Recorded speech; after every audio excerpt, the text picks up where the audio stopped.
Okay, yes, no NBA playoffs. Now, this is, again, let's just set it up. For those who missed, who are, again, sort of trying to recall how this format is these days in the NBA.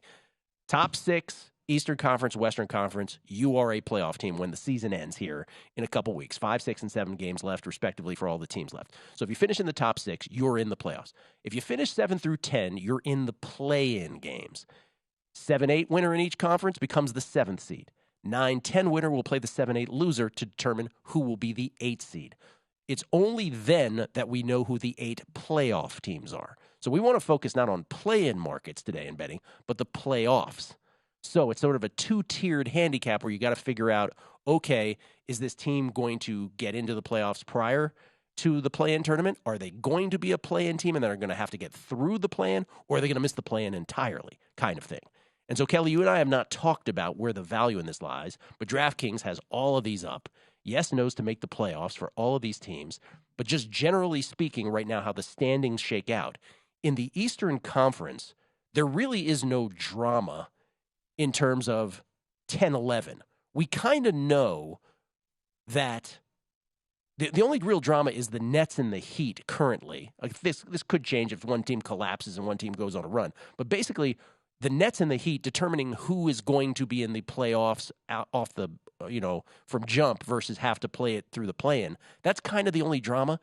It's not like the Bulls are that worried about the Wizards right now, are a full 2.5 back with a handful of games left, right? So we kind of know that. In the West, it's a free-for-all. Yeah, it's been weird. Bulls have been kind of on this run here. I'm with you, though. Really, the only drama in the East is really who's going to catch that 6th seed. Yeah. And I do think the Heat are going to surpass the Nets, and we'll capture that. Okay, so can we start there? Yeah, absolutely. Okay, so the Nets to miss the playoffs is plus 850.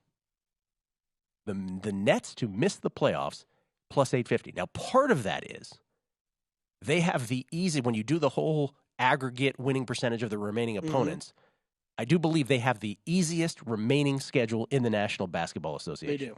Okay. So they have the easiest remaining schedule. So you have to factor that in, and part of that informs why it's plus 850. However, it's sneaky, though. It's sneaky tough. That's what I mean.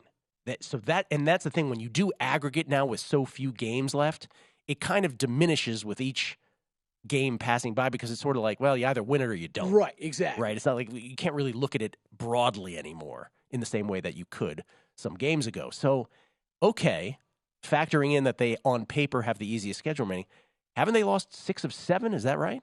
The Brooklyn Nets? Let me double check that. I believe that is correct. I mean, they're just struggling to find consistency. They are. This is a team that it's put together of a bunch of great pieces with no. They have lost 6 of 7. Yeah. Okay, so is it that outlandish to think that this team will fall into the play-in, as you just predicted they would, and then lose either 1 or 2 games? Remember, if you're 7-8, you have to lose 2 to get bounced. If you're 9-10, you only have to lose once. So you have to factor all of these little things in to this handicap. But isn't plus 850 enough to play that? Yes. I agree. I think so. That is, because I do think the Heat surpass them and take that 6th seed here, and they end up in the play-in. And then, yeah, you're talking about it's going to be a 2-game parlay, right? Money line. And plus parlay. 850 is nice. But at that point, I mean, the thing is, all these teams, and I'll even include the Wizards, there's really not that big of a separation between any of these teams in the Eastern Conference that we're looking at 6 through 11. They're all not very good. None of them have been very consistent all year long, outside of the Nets when they were a completely different team. So yeah, that's the only bet I would consider here in the Eastern. Okay, so we landed on the same one. I knew we would. Let's go to the West. Now, Will Hill already called his shot earlier, right? He said Clippers to miss might be worth a flyer. Clippers to miss at plus 475. They're currently in the 5 hole. So that wouldn't be mine, although I don't hate that. Any guesses as to where I might go with this? No, I'm interested to hear. Thunder, yes. Oh, well, yeah. Is that yours? Yeah. Are you serious? I already bet it, though. I bet it like a few days ago at a much worse price. I love that we landed on both. So Thunder, yes, at plus 550. And right now, they're in the 10 slot. Yep. So right now, they have a tiebreaker over the Mavericks, right? They're both 37 and 39. The Thunder have an easy-ish schedule down the stretch here with 6 games remaining. And I'm just saying, if they can maintain their position here in the play-in, yeah, by the way, they could advance past that technically as well, but let's just say they can remain a play-in team. They would either have to win 1 game if they finish 7th or 8th, or 2 games if they finish 9th or 10th. Plus 550 is enough bang for your buck to think about that as well, I think. I like that, yes, and I like the Timberwolves, no. I think that you have Karl Anthony Towns coming back into this lineup.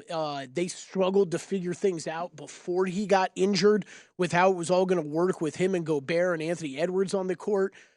They have been playing better basketball here recently, but I still think these last few games could be tricky as they try to figure out how to work him back in the offense. So I like the no on the Timberwolves, but I like the Thunder yes much better. That is something I bet Friday, I want to say Friday, Saturday after they played the Lakers. Where was it here? Was it available here in town? Yeah, it was. But I might add on. I mean, there's 2 ways to look at it. If you already had a ticket like I did, and I think Will does, that loss to the Charlotte Hornets last night sure sucked. Yeah. But there was no Shai Gilgeous-Alexander in that game, and now you can get him at a much better price with 6 games remaining, and they're going to play Detroit and Indiana next. So this number is probably the highest you're going to get for the remainder of the season here. I didn't think I would necessarily, when you said, oh, let's talk about that, I was like, okay, let me look into it. I wasn't that excited about it. And then I looked at some of the numbers, and I'm like, oh, wait a minute. Plus 850 on Brooklyn to miss, and then plus 550 on the Thunder to make it. I would also just, I'll send a warning out there real quick. I think betting to make the play-in tournament is a little dicey with this little games left. Yes. These, again, were to make the playoffs. Go to VSiN.com/subscribe to become a VSiN Pro subscriber today.